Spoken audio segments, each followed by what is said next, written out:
Our affected brothers and sisters are getting their lives back. However, they are now after you and me. In our mosques, churches, schools, motor parks, markets, entertainment centers, and public gatherings. Be vigilant. Be security conscious. Report suspicious persons, objects, and movements to the police and other security agencies. The security of our nation is a duty for you and me. Nigeria, unite against terrorism. This message is brought to you by the Federal Ministry of Information and Culture. The struggle for independence had been a long and tough one. Our founding fathers and compatriots sacrificed their comfort and even shed their blood. We cannot at this point in history afford to spirit away their sacrifices for immediate but temporary gains of today. Let us emphasize what unites and not what divides us. Working for the unity of purpose with a stronger vision for a better tomorrow. NTA, growing with the nation. Nigeria, the only country we can train with remarkable potentials to excel. Let us believe in ourselves and change our attitude for the sake of our country and generations unborn. Let us revive our cultural values, which are our essence as a nation. Let us renew the spirit of patriotism and hope in our dear country. Do not take or give bribe.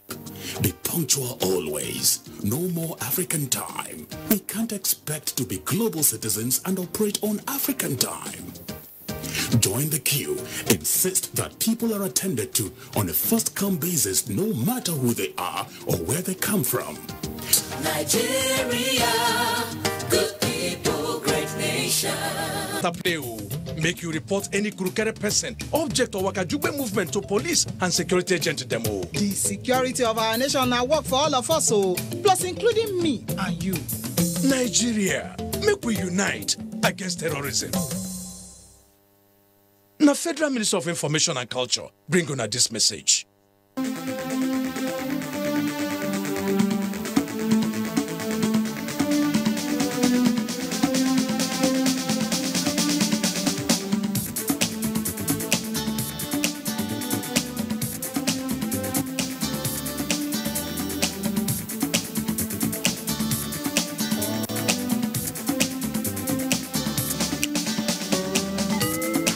NTA Tuesday Live, a network issue-oriented innovation talk show. Thanks for staying with us. Well, we took out the cameras to speak with the citizens, see how far they think about, what they think about sports and sports development. Let's go to them. The National Sports Festival essentially helps for cohesion, intertribal cohesion, and unity.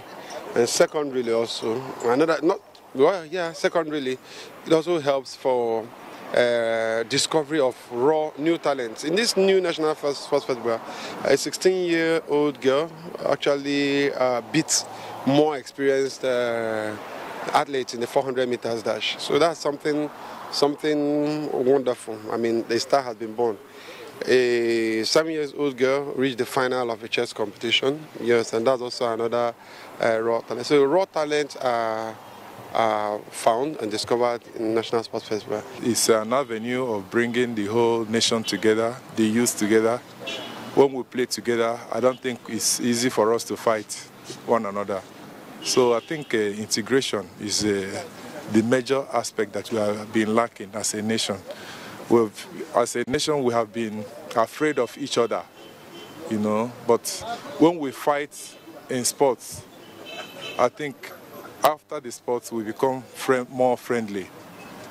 Then, apart from that, it's another avenue of job or engagement of the youth. You know, we're talking about youth restiveness and all those things.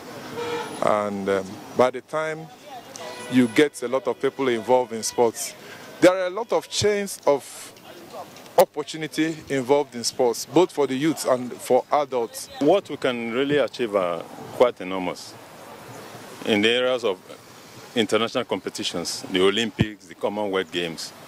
If we don't annex the the talent we have from the grassroots, it will be difficult to win international competitions. I'm surprised for many years the National Sports Festival was more like abandoned, you know, but we are working in such awareness, and it's good because we have so many talents across the country. And sports, you know, is one of the things that unite Nigeria, especially football. And, you know, the area of athletics, this, you know, apart from physical fitness and all that, we have so much we can gain. This national sports fair improved the economy of Nigeria. You should know if you go to stadium, a woman is frying yam in the market, he sell and he get something to go to to feed his family at home. A pure water seller, maybe he sell 1 bag a day, but today he said 10 bag, 15 or 20. It improved the economic-wise, unity-wise. The sports festival, at least I would suggest to the federal government the thing should be monthly. Well, the voice of the people, monthly minister, I don't know about that. But anyhow, it just tells you how passionate people can be about this. And well, let's turn to the events that featured at the festival proper. Well, we're looking at the medals haul. We see Delta coming tops with well over 300 medals, well over 300 medals. And big winners include Rivers, Edo, Lagos, Bayelsa, Akwa Ibom. But of course, one state did not participate, Katsina. And Ebonyi also scored nothing. What was the challenge with Katsina? Would the minister know? Well, I think we cannot speak for Katsina. Probably they had no athletes whatsoever or something like no, that. It is not correct to argue that they have no athletes. Right. You know, it boils down to what I said earlier on, that they might have not seen sports as a factor that can create wealth. Just like if you look at it from the medal table, I can say conveniently that at the National Sports Festival in Abuja, we have produced over 200 millionaires from this medal table, because there are states that offered 1 million to each gold medalist. Some states 500. This is just from participation. And then we go back to commerce. Just like he said, you cannot evaluate the number of millionaires that we met in the sales that were made there. So for the National Sports Festival, we can say that at least 200 to 250 millionaires were produced in Abuja. So if Katsina did not participate, of course, go and look at the GDP of Katsina in the month of December. You will discover that they lost out. Yeah. All right. Okay, so let's. We have seen just how many. You know, have an idea of how many big pockets were created. Now let's look at how many fantastic athletes have shown up from this festival. And let's go to our Lagos center, where we have those two internationals, and they can tell us, because they would obviously have been watching out for those talents, the standard of the athletes at that sports festival. Eniofolk, let's begin with you. Yes, I will go to my bias, which is track and field athletics. As you will know, well, you didn't mention at the beginning, I am an Olympic gold medalist, so maybe I should say that in front of Nigerians so that they know that where I'm coming from. There's a young lady who is 15 years old that won the 400 meters in 52 seconds. That's an amazing time in anywhere in the world, a world-class standard time. And she beat all those more experienced athletes, some of them that have been to Olympics, some of them that have been to the African Championship. And that's an amazing discovery. In fact, it's a phenomenal discovery. We realize that it's the first year in which she was competing. She ran 57 seconds in her first ever event in the National Youth Games. And in the finals, won the Youth Games with 55 seconds. came to Abuja around 55 seconds in the heats, 53 seconds in the semifinals, and 52 seconds in the final. So we can see the progression for a 15-year-old girl, and that was amazing. And to me, that's the most outstanding performer in. I ran the 400 meters, so I know how difficult it is to run, and how such a young 15-year-old girl can master such a race and run. So that's amazing. We also had a 7-year-old chess guy. The lady that did very well entered the finals. We had Nimrod, the 19-year-old table tennis player that upstaged the veteran 7-time Olympian Funke Oshunaike. So these are discoveries that we found out in the festival. But may I also just put in there that because a lot of arguments have been coming around the nation, that the festival as it is now today, as it's remodeled, is not just about discovery. It's about showcasing. We have the National Youth Game that discovers athletes. We have the age group tournament in every federation that discovers people. Now, this is our prima donna event. It showcases the best we have. And that is why I'm very sure the ministry in its wisdom has allowed it to be open. Look, if you're a Nigerian, anywhere you are in the world, come and showcase your talents. And let Nigerians feel you, see you, not just on TV, but live. And it's a great thing that no matter where you come from the US, from Australia, from England, you're Nigerians, you come to Abuja, you come to Nigeria to compete. Then we have a young girl from the village in Uyo or from the suburbs of Lagos to compete against you and still do better than you do. Then that just shows that we have talents here, and we shouldn't be complaining like you did, Cyril, at the beginning of the show about London 2012. We really shouldn't go back to 2012. We should be thinking in Tokyo 2020, how many of these people are we going to get that can give us 5 medals of any color, any shape, any size. And Nigerians will be very proud and say that, look, we have benefited from the largesse of the festival returning to our country.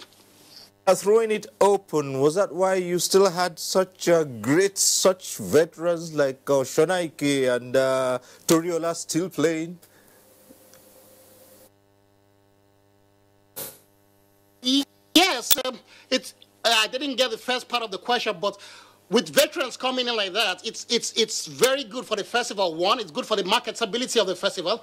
And secondly, it just shows that there's a little bit, there was a stunted growth in our sports development in production of talent. You see, you don't retire, they tell you, you don't retire a sportsman. The only way a sportsman will retire is if he is defeated, because sport is all about winning. The moment you stop winning, you retire. Now, if the veterans like Toriola have been going since 1985, and for the past 20 years, for the past 25 years, for the past 30 years, it's because they haven't been defeated. So we need to nurture younger ones, better ones, to come and send them to retirement. And that's the way a sportsman will be happy to retire, when he sees someone that he has mentored along the years, and to do better than she does or he does. Can we have the volume, please? About whether you're grooming people and you're raising the standard. So because you would expect that by now a lot of these younger kids would knock out the veterans. Well, Hamid, you're just right there, so let's hear from you. 100 meters, you're tough. Were you impressed? The 100 meters was keenly contested for, and the winner emerged with 10.2 something, yes, which is not a very bad time. But let me quickly commend the ministry once again, because I don't know what would have happened if we had not had, the youth games, and for that break, a national sports festival to just come just like that, perhaps we will not have been able to see the standard that we witnessed, in the national sports festival. So kudos to the ministry for having, foresight of the youth games. Having said that, the talents that are discovered, I am particularly very happy, because you agree with me that over the years, what used to be, our strength in most of the events is now being depleted. Some other African countries are catching up fast, on us. Kenyans, Ghanaians, Ethiopians, the Ivorians. which I mean, where we used to be the top, you know, in some of these events, 100 meters, 200 meters, 400 meters, you know, 800 meters. You just see some other African countries, you know, coming up. And so, if we are able to, you know, harness the talents that, you know, have been discovered in this particular festival, I think the sky is the limit for us, because the boys and girls will be able to train very well under the supervision of highly qualified coaches who know the modern trend in coaching. Not coaches that will be armchair coaches who will sit in the offices, will not be able to discover talents. If we're able to harness these talents, definitely Nigeria sports, you know, will rise again, especially in track and field. Staying with the track and field, especially with, you know, those races, for instance. We look at the times that, you know, the athletes were returning, and we look at the times on the international circuit. Are we pleased with that? That these times we're returning locally are good enough, so we don't end up having stars, and when they go out for international meets, they find out that the standard is way beyond. Well, let me pick up from where they started building with the National Youth Games. It was not easy for us to revive the National Youth Games. The National Youth Games, the first year we had it, we had 90 million voted for it in the budget. Meanwhile, the previous edition, the first edition, was funded with 350 million. Again, we had to go sourcing for funds before we hosted, because, like I said, I told them that it is injustice for us as leaders to deny the young people.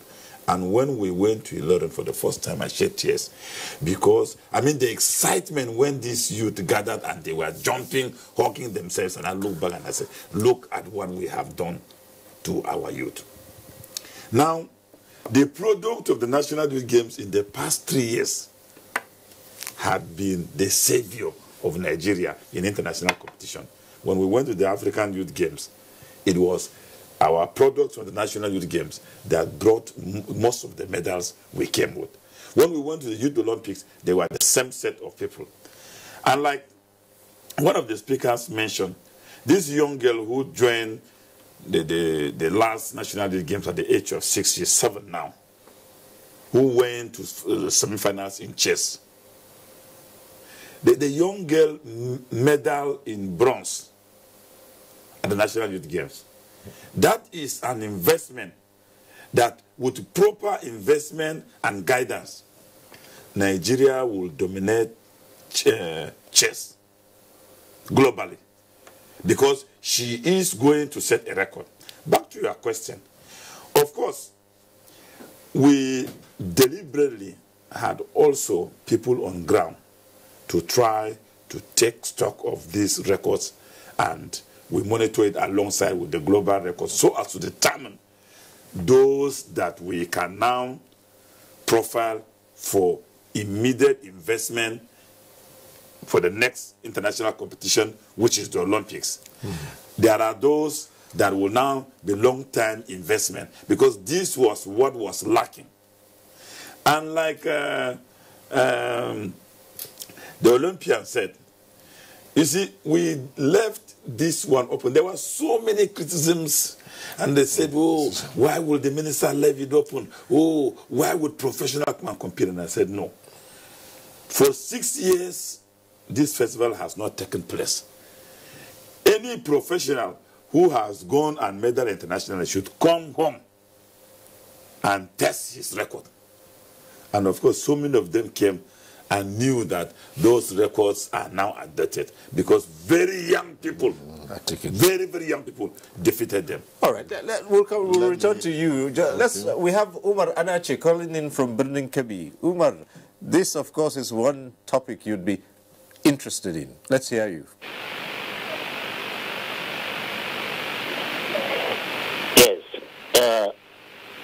Yes, good evening, Cyril. And the sport minister there. Sport should be seen as investment. And it should be seen as a symbol of unity. You see, when Nigeria is playing, you see everybody wishing Nigeria best. Now, the issue of sport in Nigeria is based on the way sport representatives are being selected. I think once it comes to sport, there should be a kind of politics removal. They should remove politics out of the team. Maybe the most talented person will come from Sokoto or Birnin Kebbi or Arugungu or anywhere. You see, once you want to select the best, you should remove politics out of it. In terms of selecting players, if you are constituting national team, you should remove politics. You should base it based on performance. Yes. May God continue to bless our country. Thank you. All right. Thank you, Umar. Right. Thank you. Permit me to add two experiences. The Honorable Minister told me this first one when I came to the ministry. He was watching an athletics competition, and one small boy came out that he too could run. They now kitted the boy with spike shoes and the gadgets of an athlete. Go to the field and run. He could not do anything. He could not run. When he came back, he removed the shoe. He entered the field, he beat them. Right. So what does that show? It showed that the young man only needed a little training to get used to the modern way of doing the sport to excel.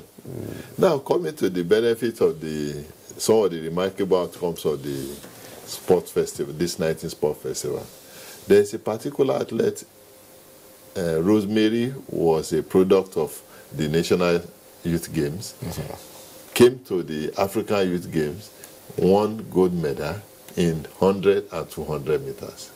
We went to the Youth Olympic Games. She was denied 200 meter participation in 200 meters, but she ran 100 meters. She won gold medal. But what happened at the sports festival? She did not win.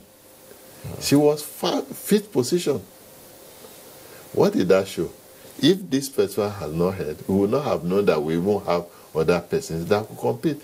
Probably she was lethargic about the project, thinking she's already on top of it. But the lesson she has now learned is that I must work very hard in order to maintain my position.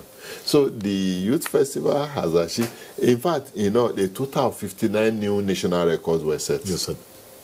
42 of these were in weightlifting, 15 in swimming, and 2 in para-power lifting. So new athletes are brought to the stream to compete with the existing ones in order to show that we too are there. So it's achieving its purpose. Now, one phenomenon that many Nigerians noticed at the festival is that you had people going to other states, or representing other states than you would have thought they would be representing. Yes, some have said, oh, it's good for integration.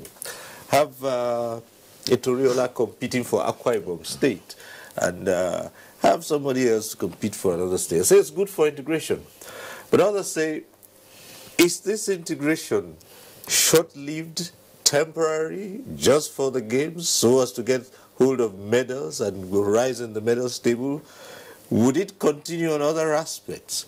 For instance, if athlete A today goes to compete for state B, after a festival, would athlete A now be considered as a citizen of state B? These are the questions people have raised. Minister. Well, you think, let me sincerely say, it's a healthy development. If I were an athlete, I would have also gone to compete for either Akwa Ibom or any state. All right. The reason is very simple. If states fail to invest in their athletes, they suffer in an open arrangement like this.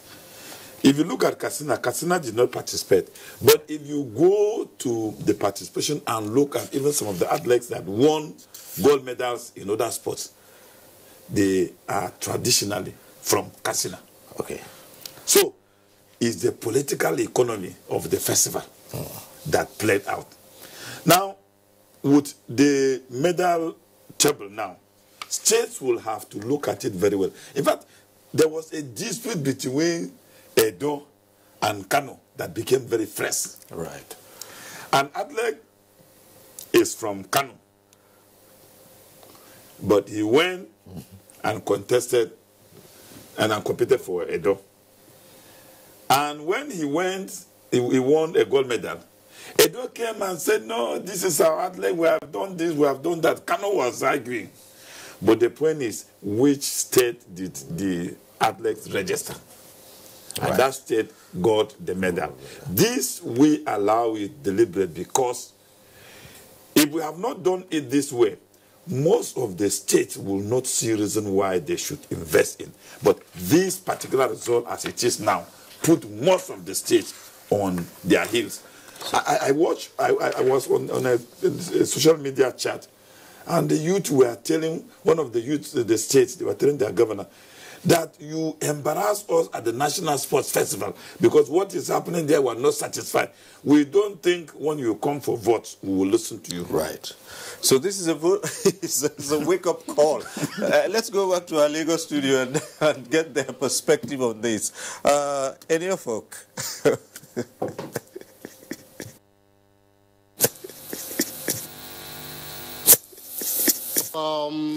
This open festival, and as an athlete, I feel it's very good for athletes to be free to represent any state that decides to sponsor them.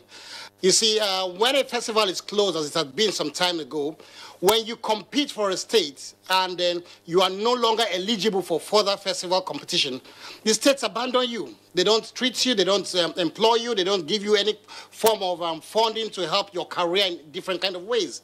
But when the festival is open, it opens course for employment. Now an athlete can go, and no matter how many festivals he has gone, as long as the state sees that he's still useful in the festival or in sports, they give him employment. So this helps to engage youth to increase employment among the states.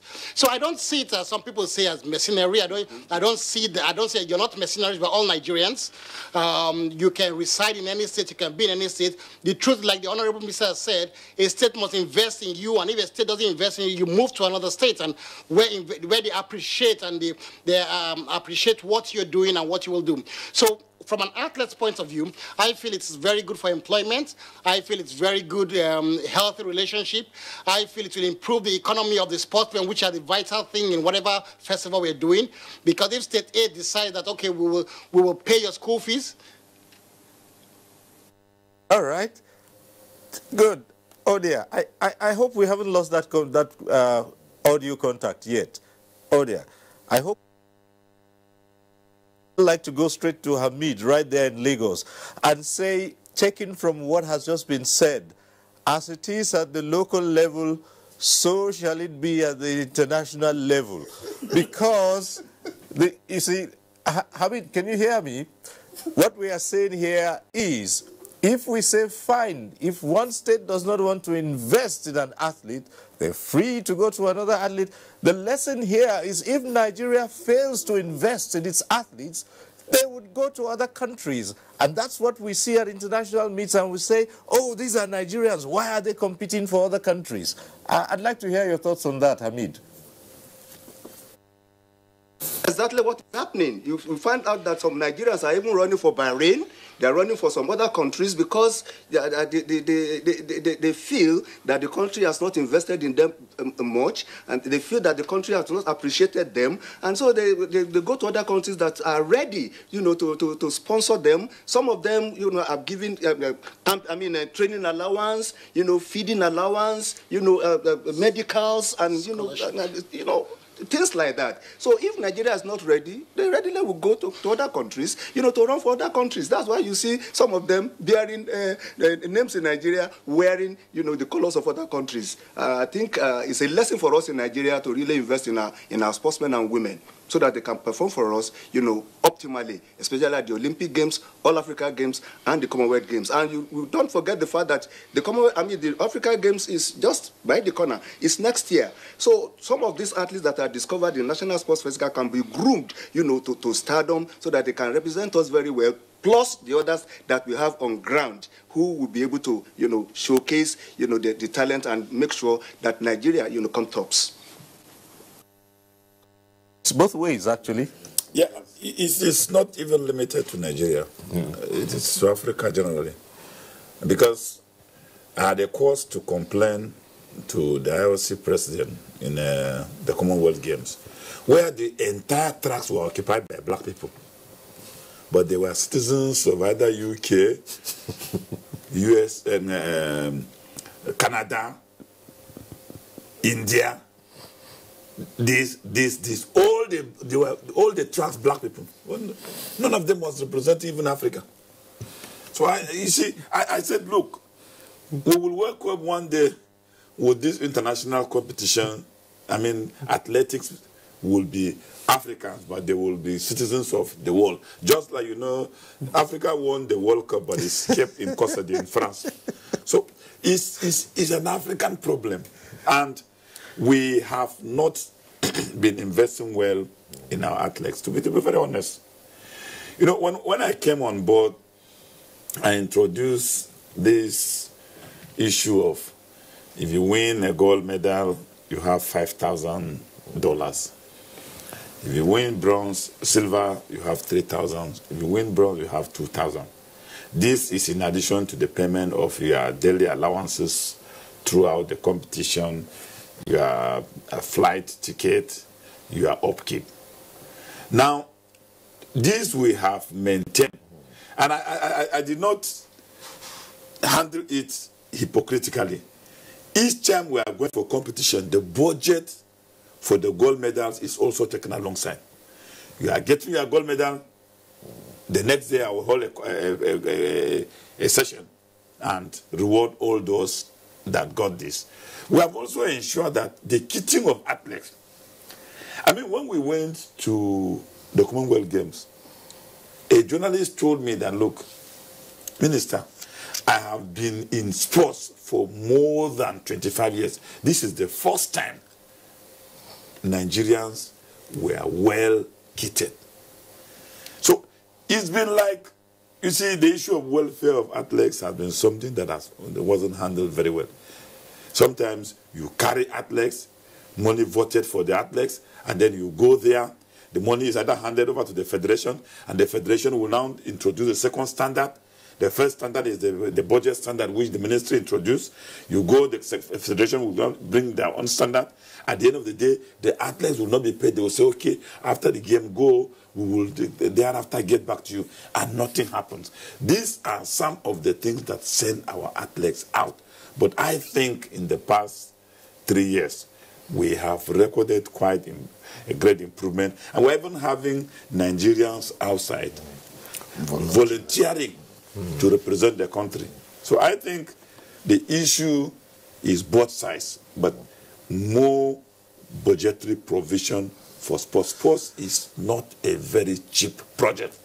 All right, and so as we've always talked about the funding for sports and the need to put more money into it, about 40 events were this last games. About 40, right? 39. 39. Yeah. Okay, 39. And I'm sure it wasn't that easy to cope with 39. At all. Okay. And so let's talk about facilities and moving from that.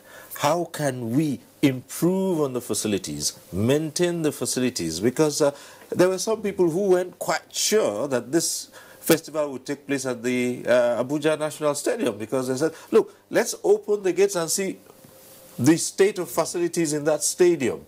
And there are those who say, okay, yes, those things have worked now, and after the festival, they are shut down again, and perhaps until maybe another festival or some other event comes up before the gates are open or the facilities are maintained. Where do we go from here? Thank you, Siri. And in fact, it has been a worry and concern, because the resources were provided, a substantial chunk of it went into facilities maintenance and revival. The National Stadium, when we got there, was the structure, the physical structure is good, but arising from aging, some of the facilities are not in pristine condition. So we needed to do a lot of touching up to put them back. Now we have spent the money. What happens thereafter? I was passing by on my way home yesterday. I kept late, and I was passing by. I just saw the whole place like a ghost town again. I said, look at it on Sunday. The place was bubbling. The place was. I put a call through to my colleague in charge of facility. Please ensure that this place is lit. Of course, our average electricity bill for when there were no events is upward of 11 million a month. Now, with all the facilities now put there, the chillers, the pumps, the water line, everything on it, definitely is beyond what the ministry can carry.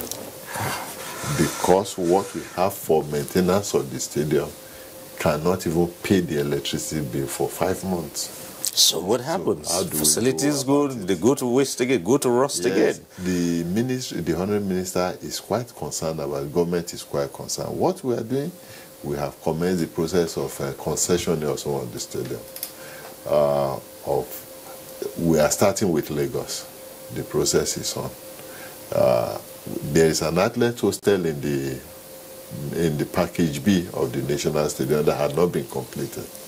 If this hostel is functional, it will have been serving as Games Village, which will have attracted athletes, even if not around the globe, within the continent to the stadium to make continuous use of it. In the 2019 budget, it's our hope that the proposal we made for the funding of the concessioning process will be sustained. If it is sustained, we will be able to conclude that process as pilot to see how effective it is.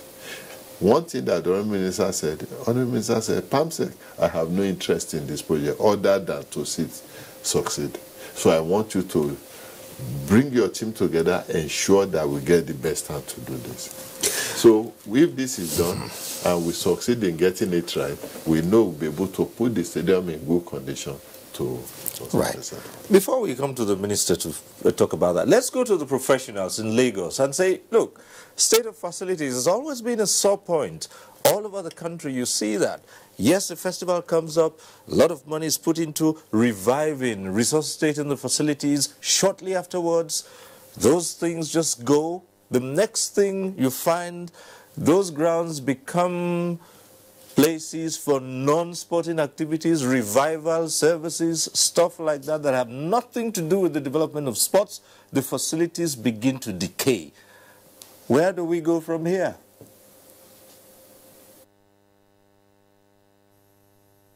The first thing in any hosting document, any bid document worldwide now, is sustainability and legacy. So what happens after hosting? One of the biggest problems we've had, especially in the International Olympic Committee section, is the Athens Olympics. It was such a grandiose event, and then after that, the whole arena is decayed and bad. And the IOC has said that we don't want that to repeat itself. We don't want government spending money and wasting money. So the same can be said in the national festival, in our country as a whole. Is what is the sustainability? What is the developmental plan? Now, how do we have a legacy behind? So things must be done. First of all is that I somehow would have faulted the hosting of our festival in a big stadium like Abuja Stadium. Like Amid had said earlier on, it showcased the emptiness of the stadium. Something smaller and something manageable would have been better, where people can use all the time. But what was lacking in the festival and what should have been on is a technical study group. People finding out what is happening there, what can go right and what can go wrong, and what should happen thereafter. And that's very key. We had some good things. We had some problematic things. For example, the athletes were camped very far away from the stadium. That's a big problem. A study group should have said, no, we can't have that distance from our athletes to here. Then when the stadium is used, what events are taking place? How many events are taking place? Are there schools? Are they involved in that? Can we open it up for schools? Can we open it up for non-sporting activities? Somehow, the facility must be used. It should always be thinking in the sense that it must be used for sporting facilities, because sometimes we may not make profit from there, you might not be able to maintain it.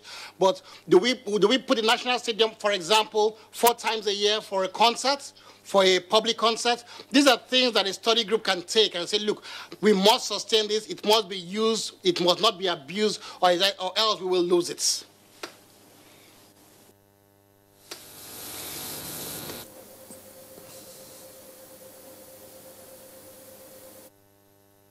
From discovering talent, it's to also, make sure that the hosting state, develop, their sporting facilities. But they did not at that time envisage the fact that when you develop those facilities, and those facilities will just be lying fallow, those facilities will not be maintained. I think one of the major problems we have with our facilities in Nigeria is lack of maintenance. If we maintain these facilities, even if they are out of use, if you maintain them, anytime that the sportsmen and women want to use them, they'll be handy, for usage. It will not be a situation in which the ministry will have to spend, millions of naira to revive some of the decaying. Because if the facilities are not used, they keep on getting, very bad. Go to the National Stadium today, you will see that the tracks have started peeling off because of lack of, maintenance and usage. So I think when we put these facilities into constant use and we maintain them and we draw crowd, spectators will come to the stadium. The stadium itself, it likes noise. It likes, camaraderie. It likes, a situation in which people, enjoy themselves. But when everything is silent, the stadium too will go dead. Drawing from what the PAMSEC says, even the lighting alone is electricity is likely to gulp a lot of the resources you have for maintenance. What's going to happen? Certainly you wouldn't let that place become like a ghost town again. Well, like I stated at the beginning of this discussion, that it is determination that drives leadership. And leadership is about problem solving. I believe that the concept of the National Stadium, right from beginning, did not even contemplate the Nigerian environment. It was more or less a political project. Right. The architecture, the entire architecture has no local content. The stadium as it is now is an integrated complex that you need a certain level of power to power the entire stadium on. And if you do not get that particular power supply, everything compromised. You cannot even pump water to the pitch. You see, the pitch at the National Stadium the grass will always dry. Unless and until you address the issue of power. Now, this would have been that those who conceived the stadium would have also foreseen this problem and develop for the stadium its own independent power. This could have addressed the problem. Now, coming back to how do we intend to solve the problem? We're not enjoying a very good budgetary support in terms of maintenance of the stadium, because the initial contract, maintenance contract signed with the contractor was 2 billion naira per year. And government at a point in time now could not, and therefore discontinued. The paltry budgetary allocation we have been having for the maintenance of that place cannot even pay utility bills.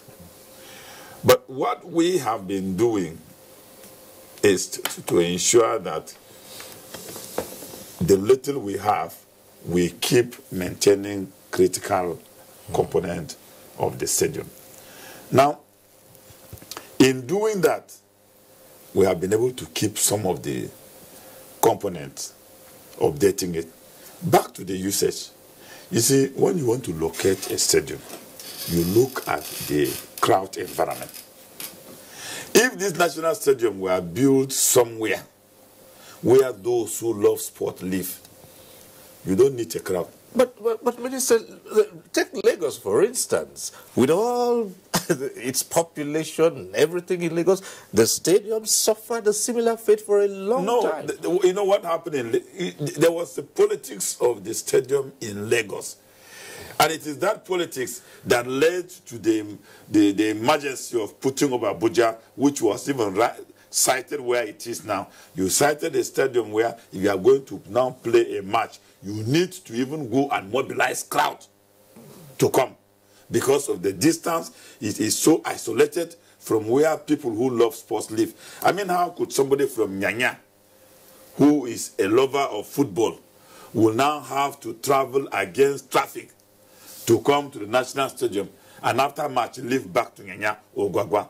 These were some of the things that were not taken. But nonetheless, we are heading towards getting the place concession. Right. We are also heading towards, we've engaged some study and our experts to take a good look at the whole thing again and advise on a better way of what we will put this infrastructure to better use. If I might ask, have you finally resolved the issue of the velodrome? Yeah. The velodrome was used during the National Sports Festival, but it took some form of madness for us to solve the problem, because it got to a point that rational thinking was no more important. So I had to now at least develop some form of madness and then send threats that if they were not coming to evacuate those cylinders there, I'm going to hire a truck to come myself, supervise over the evacuation, and we can take it to anywhere and throw it. If they are going to court, they should continue. We continue and court. We get lawyers and continue. It was kindly enough for us. The Emir of Nasarawa now, the then Minister of Environment, said, no, my brother, we don't need to get to that level. And it was the madness that ignited action. So they came and evacuated the gas cylinder, and we used developed them for the first time for this National Sports Festival. All right, so for the concluding minutes of this program, we would spend more time with you talking about the preparations. You listened to Hamid there, he said, look, the Africa Games, what are we preparing for?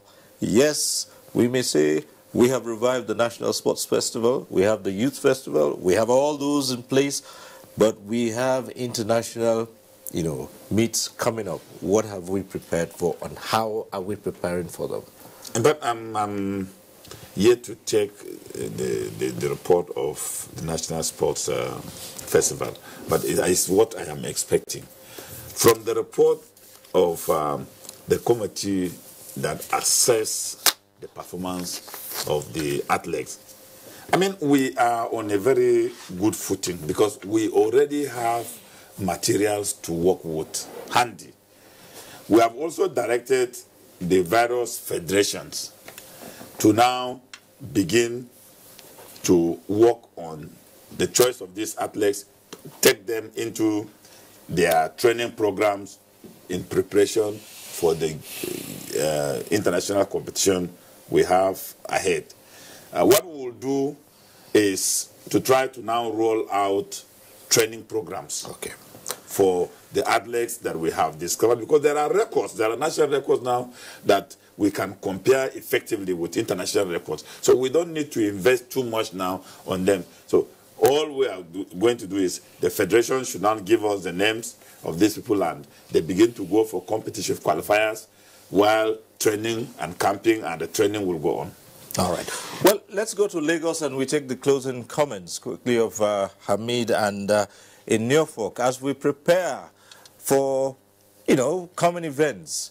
What is your final take?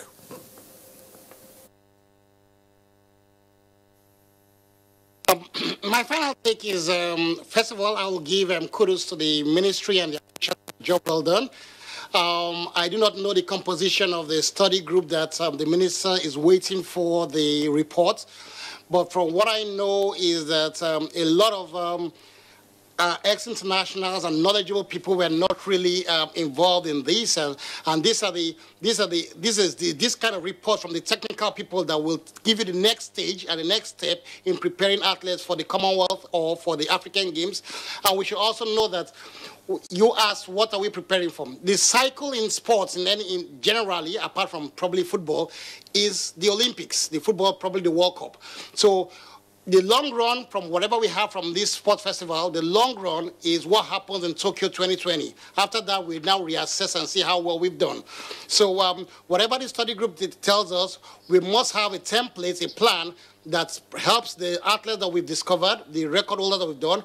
We must still invest in them. No matter what it is, we must still invest a lot of money in them. We must invest in their coaches. We must invest in wherever they are training. And if they are in school, we must invest in things that will reduce the burden of especially those outside the country that are working and are training, that will reduce the burden of work. And that way, we'll be sure that the biggest report card we'll get will be in Tokyo 2020 after the Olympics.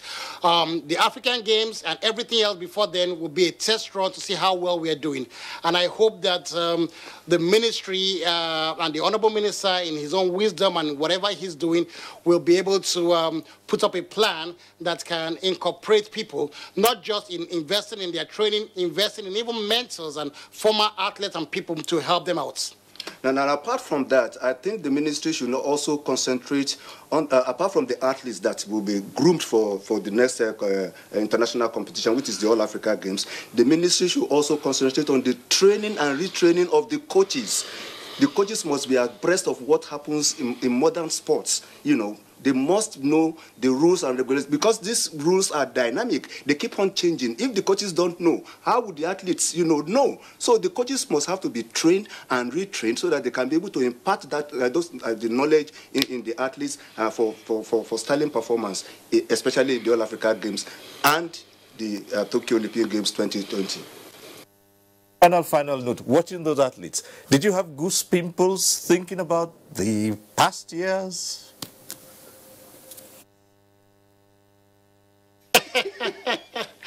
Of course I did. Yes, I did. And well, you failed to mention the fact that I too was an Olympian. I captained Nigeria to the Olympic Games in Moscow, 1980. Yeah. So we are two Olympians here.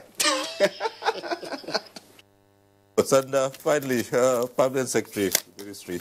Yes, we sincerely thank Nigerians for the appreciation of the little effort we put in. It is our expectation that this foundation that is laid now will be surpassed by Edo State.